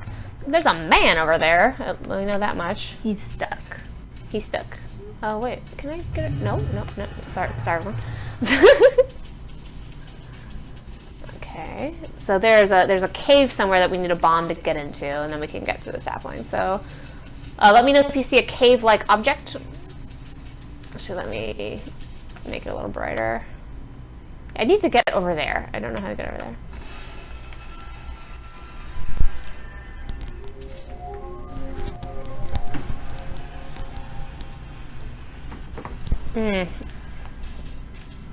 Nope. There must be a way. There must be a way. So I know you're supposed to be here because Ethan won't let you leave. I need to like drop down there. You should be able to. Yeah. Okay. Well, maybe. Have you gone under there yet? I fell in the water. But hey, look at that. Okay. That's the, no. Get out! Get out of that filthy water. Okay, now we can continue on. Okay, stop running into walls. This looks promising. This looks like a bombable wall. Hey there. There's another Zelda comparison. Bombs! Oh. Oh, this looks like... it's this... So this piece that comes when you restore the Guardian Sapling is actually quite short, but is one of the few places you can hear the Nokon, which is the special flute used in Null music, and I'll find it out when we get there. There's our incense scale again.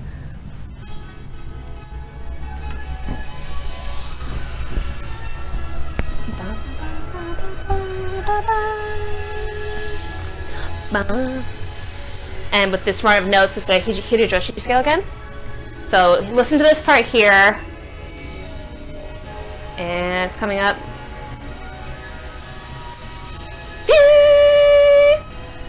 There it is. For those of you who need to turn off your televisions and rewind, it's a, the Nokon is a very short, probably about the size of a piccolo black flute, about this size. It's, it comes very high pitched. It does play notes, as it were. There are no flats or sharps.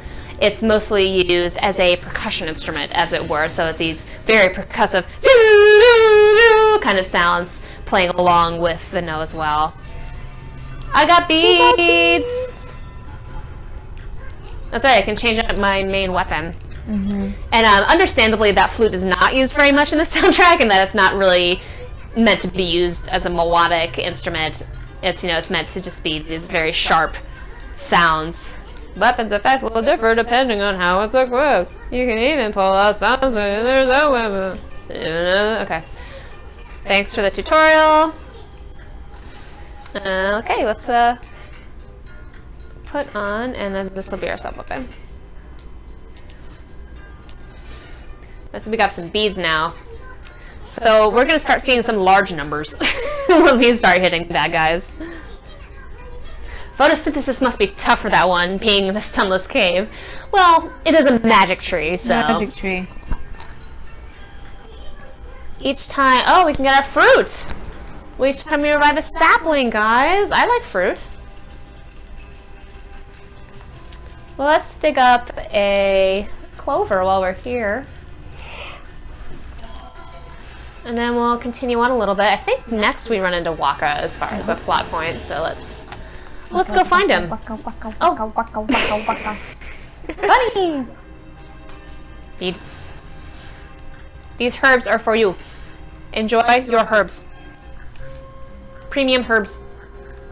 I don't know if you can hear the sound of the bunny eating. It's so cute. Waka. Don't say Waka is, well, we'll talk a little bit more when we get to him. He's such an interesting, like, mythological figure, but they made him so annoying in this game. For no good reason!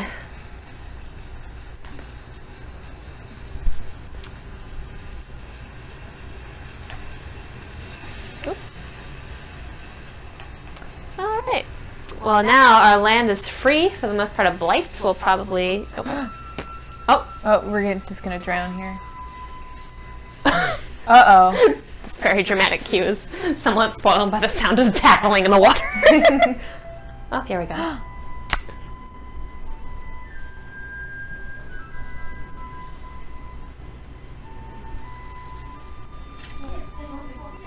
Hark! The earth, the sea, they summon me forth to defeat evil. Ah! Whoosh! The god's gift to man is here. Marshall.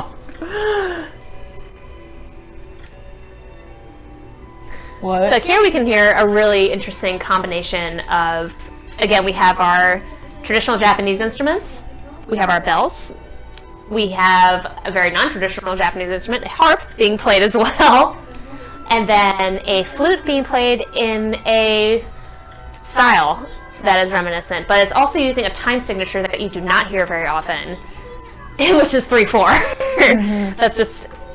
You hear a lot more 5s and 7s in Japanese music. 3/4 is a pretty unique to this game in particular. This kind of reminds me of Muramasa. I have not played that game, but it did come up in my list of games to look into. So now we're getting our super interesting variants.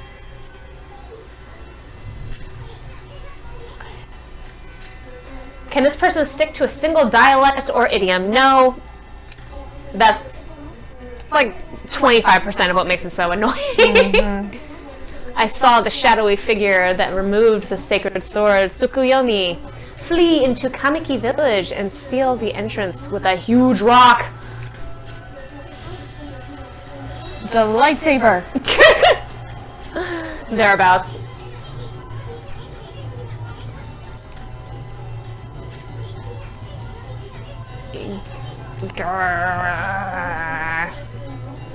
I wouldn't have it any other way. Now you shall get an earful of my beloved sword. Behold, Peloton.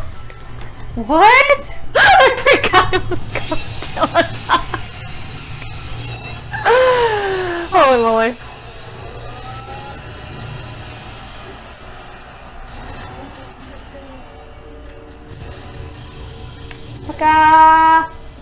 Dog butt.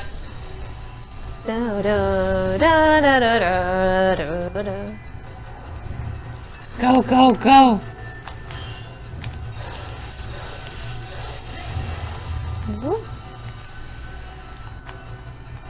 So the Wii version of this is much cooler. It in that you are using the Wiimote to actually Raw. It's very exciting. Here I'm holding the whoop. Uh-oh.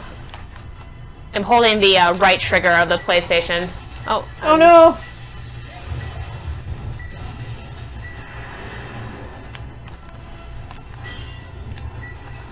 Let's use some equipment. I have items I can use. One of them I know is a slip. Tools? Use. Ha! Knocked you off balance, you jerk.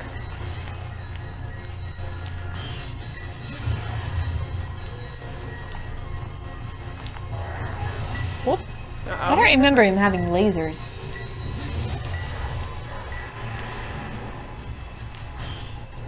You don't remember the great myth of Arashiwaka? Oh no, I don't! Oh no! And his lasers. Well, sorry. Let's try that again. oh well. What? Continue.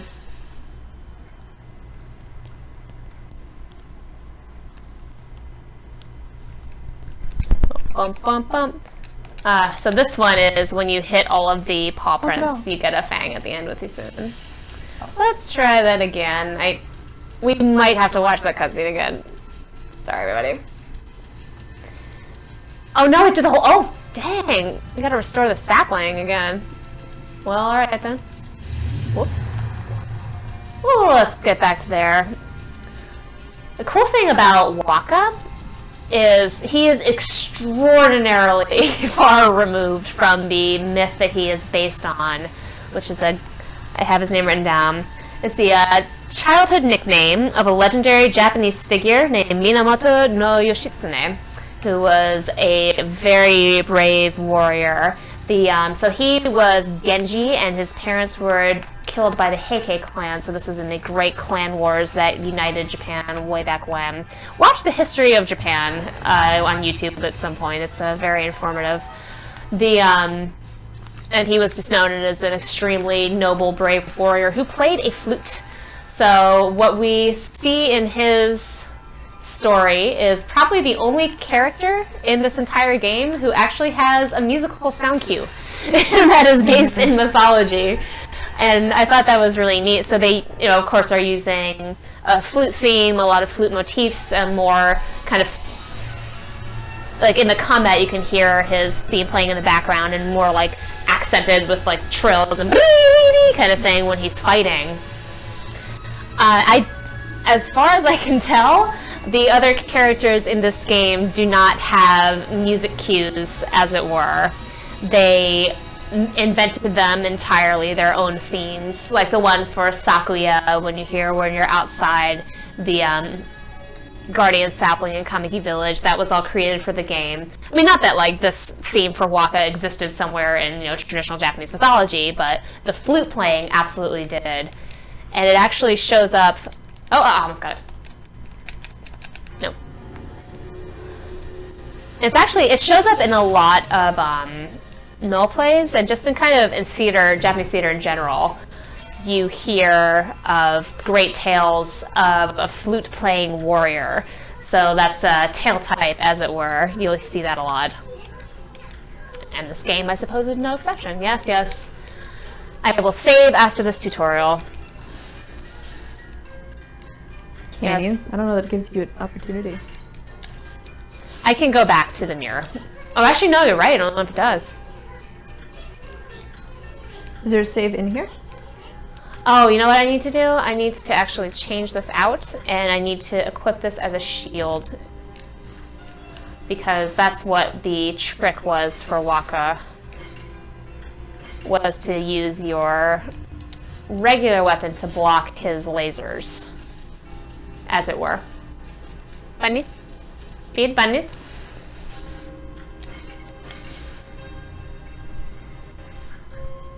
Doo-dee-dee-dee-doo. So while I try this fight again, do you think you could tell us a little bit, we talked about Asian music in particular, but what is it about game music that inspires you to play in a game orchestra as opposed to, maybe another community band? Yeah, this is probably going to upset a lot of people, but the reason why I picked video game music, aside from the fact that... So, okay. Let me think about this before I start running my face.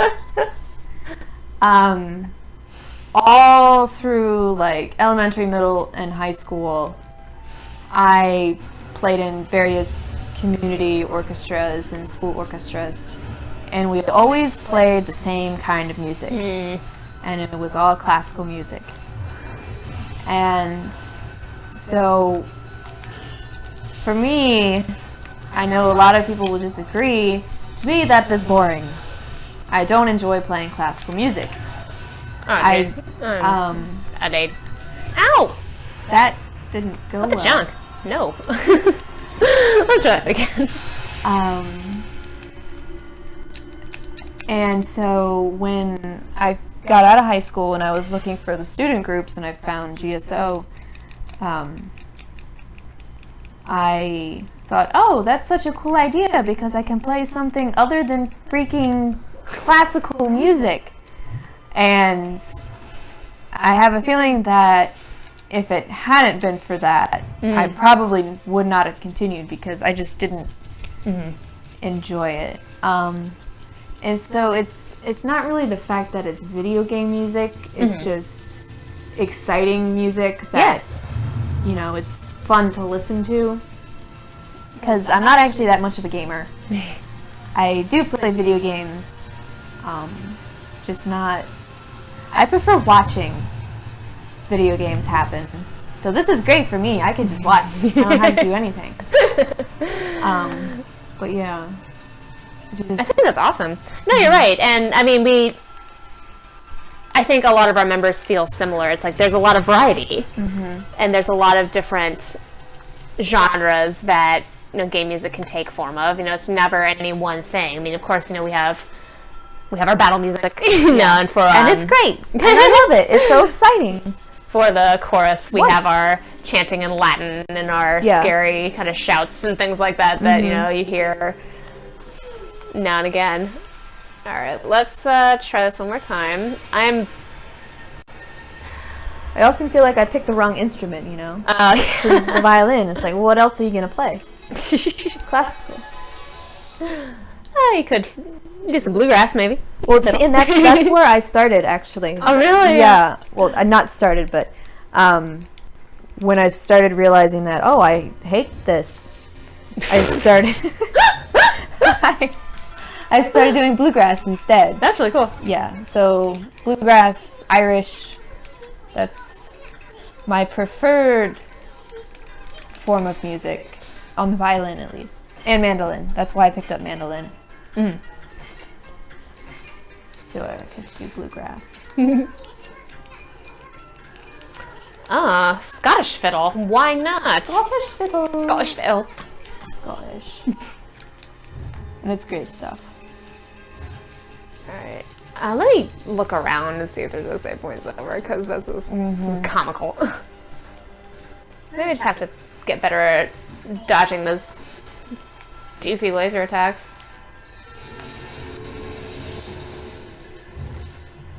I'm on no fungus. Yeah. I don't want to feed the bunnies. I'll come back. I will feed you bunnies after a successful battle. I think maybe that's the common denominator. I shouldn't feed the bunnies. Bagpipe with strings. Got it. But no, yeah, Irish. I would do Irish. Now I'm kind of wondering what a bagpipe on strings would sound like. I don't know. Let's invent it and see, and then we'll arrange some music for it. Yes, yes. Try to escape.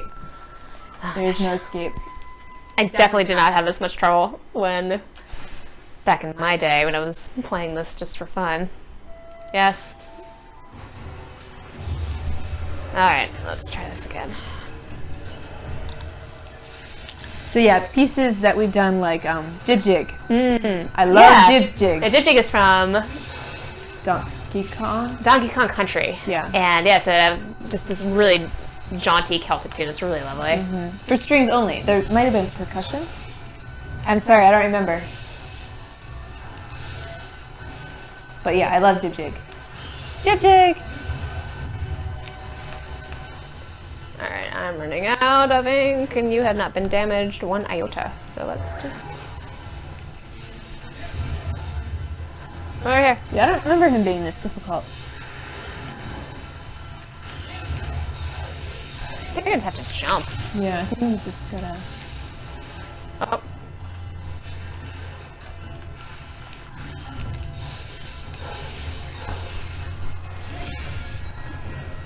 Oh, I see what I did there, okay.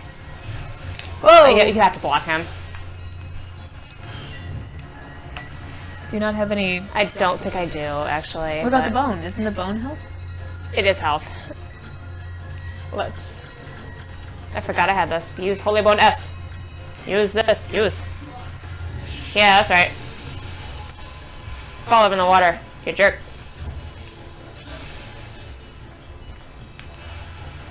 I'm supposed to be able to use the shield, but I can't, like, hold it.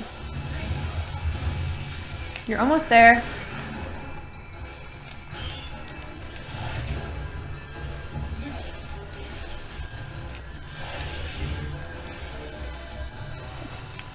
I know it's not.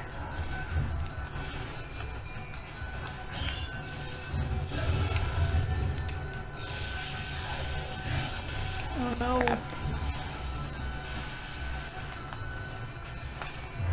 I think you just need to whack them.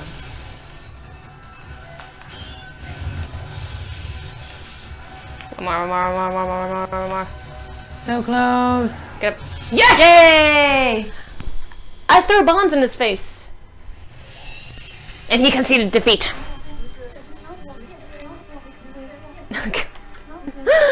That's enough for now. Right. You're the one who picked the fight.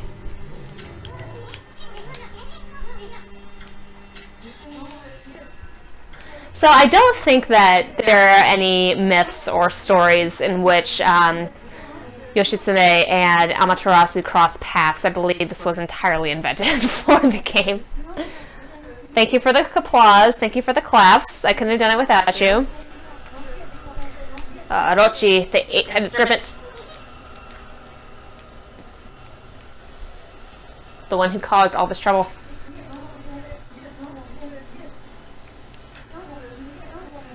It's interesting, what we're hearing now in the background is the Cursed Zone theme. It is vaguely reminiscent of what you would hear in a Buddha Sutra, so in a chant, this kind of like, which is a little eerie and creepy. I mean, I don't think it's meant to evoke any specific kind of... Oh, go. But it sounds cool and creepy. Yes, it does.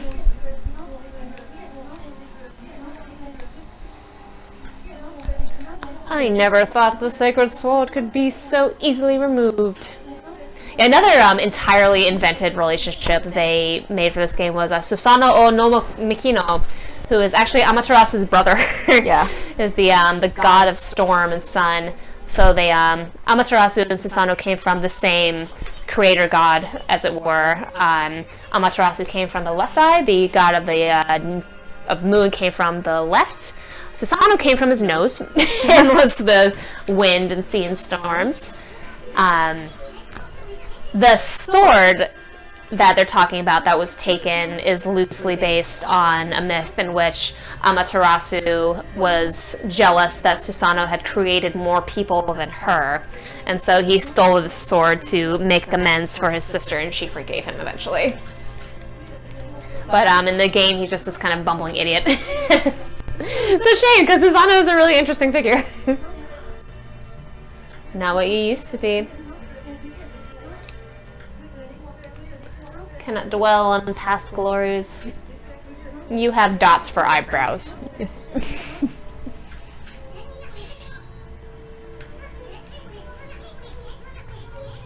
About that shadowy figure you saw fleeing.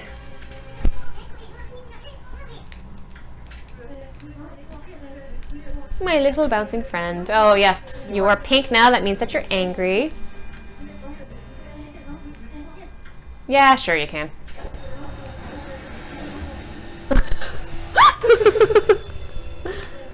Those are my two favorite things. How do you know? You know what I'm talking about when the time comes.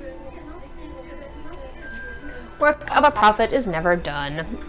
Au revoir, baby. Bye, Waka. Hi, Waka. Alright, so I'm glad we got to see him because he's exciting. He is exciting. I feel like the target audience for this game was not quite children, but definitely like younger kids. You think so? In the same way that Zelda is. You know, like I wouldn't consider that a kid's game, but it's like it has very much a more cartoony slant. Hey! Zelda crossovers, our favorite. Alright, well, we've got a little bit of time left, so let's just explore, and maybe we can make a little thing bloom. Can you bloom? Yay! Yay. I got this. Lacquerware. Where's it? I will say, much improved on the Zelda formula of collect treasure. You got so much more interesting treasure in Okami. Do it! Do it. There we go. I should buy some more of those next time I see a merchant.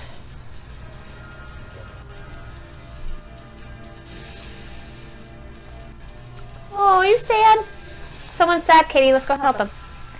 Go help them! Help! I'm here to help! I'm gonna help you! Oh. Oh, it's this kid. It's not. Oh no, that's right. He is. We do some fishing in this. I love this tune. Kokari, pleased to meet you. I feel like the PS2 version is more forgiving when it comes to the shapes of your ink. You think so?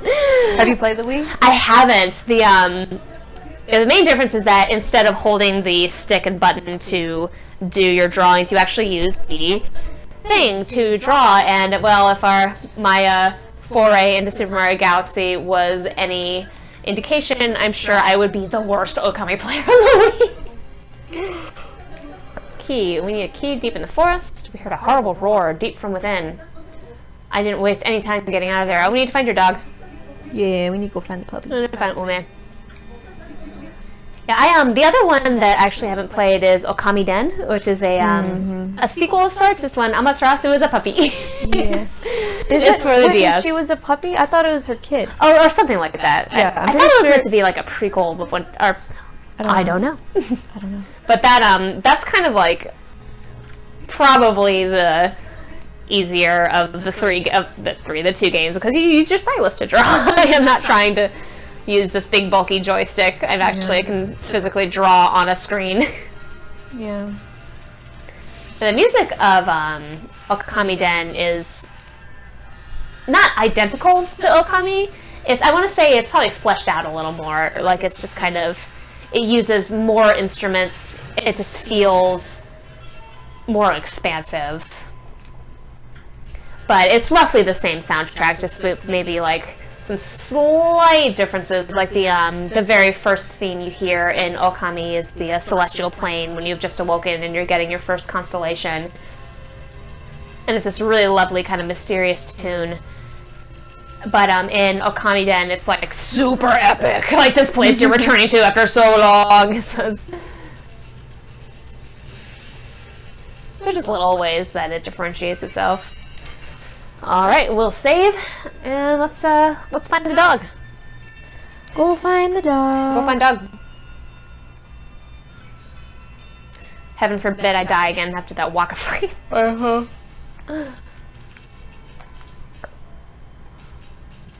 Eventually, I know we can come back here. We get a wind power. We can blow away all this fire. We get a water spout power.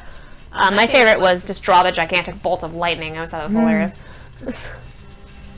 Alright, let's head this way. No, we couldn't before. Can I take out this rock? I don't think I can. Nope, but I can get that tree. There's a house. There's a bloom.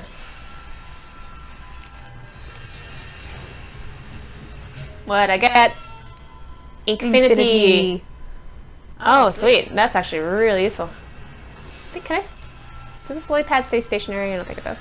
Oh, no, it does.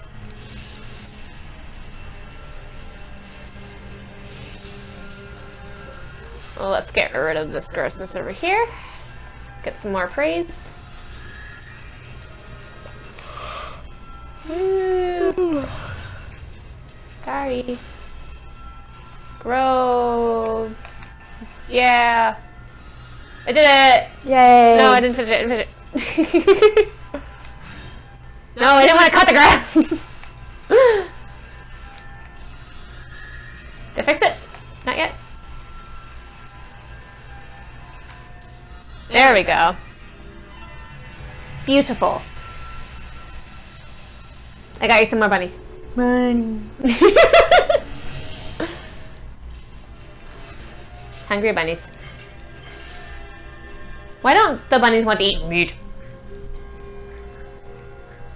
That's always what I wanted to know. They only want Dangerous bunnies. Danger bunny.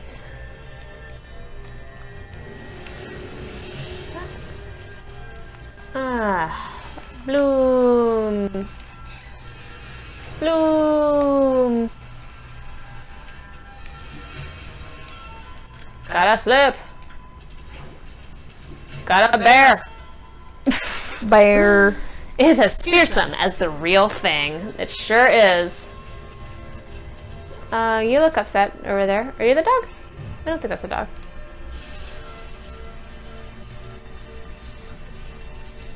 Ooh dee dee dee dee. Oh, that's the dungeon. guys. Yeah, that's where we're probably. Susano. Hi. That's right, he calls you Fido. We have Poochie. I do like the old man in Kamiki Village calls you Snowball. I thought that was cute. Terrible monster lurks beyond this forest. Crimson something or other.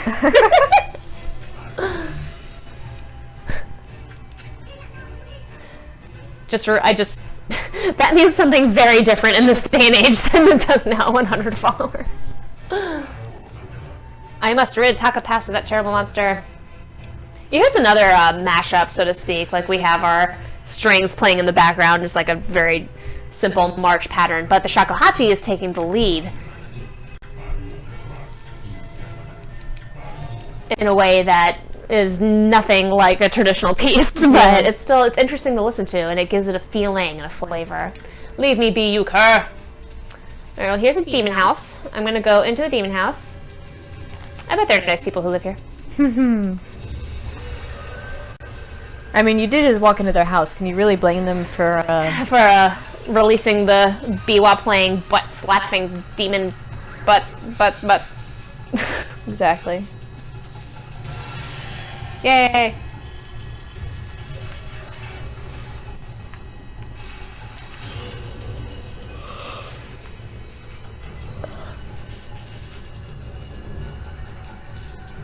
Mighty Wolf! This is a bomb! Yay!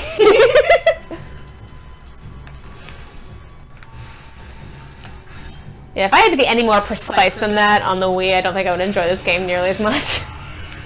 The thing that I like about the Wii is that it's like all part of it. So it doesn't take you out of the moment. That's true. Though I will say, when it's like a really tough fight, just like, okay, catch your breath for a second. Yeah. Think about your tactics. So beautiful. Why are there so many murderous things around here? Why are there so many murderous things around me toting musical instruments? Well, that's what happened in feudal Japan. Yep. This is a documentary. Right now we are in the part of Japanese history where we feed birds. Yep. They do this a lot. Burp, burp, burp. Tweet, tweet, tweet. Thanks for the praise, birdies. Ume, I think you're out here. Oh wait, no, I can blow this up and get a treasure.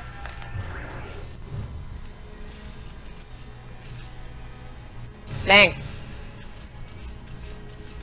No? I think you gotta dig.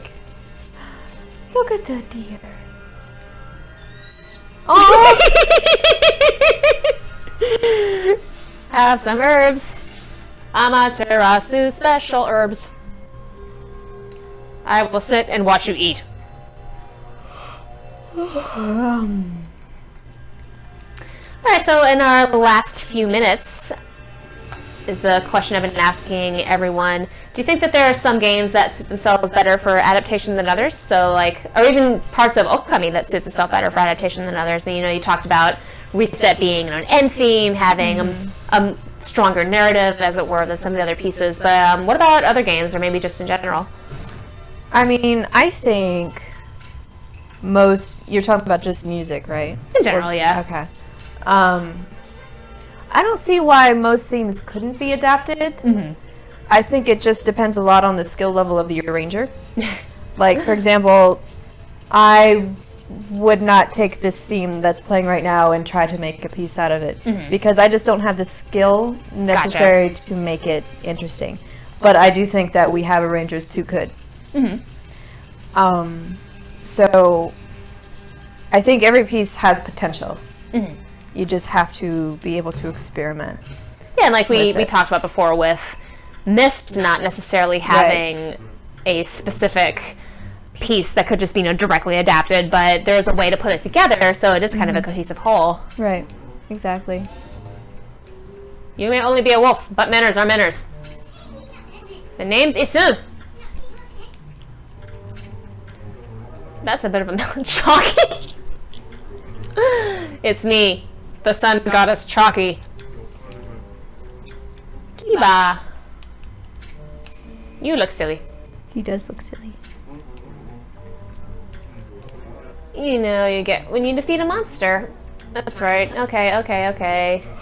Yes, we can buy special items from you. Let's get some treasure while we're here. I could get one of those. Can't get a lot. I think eventually you can buy the exploding poop from him, though, so that's pretty hilarious. Oh, I remember that. I remember it gave Yeah. 2 million yen, I think was what it was. And I did do a playthrough of this game. It took me dickens of a long time, but... Alright, so I need to find your dog.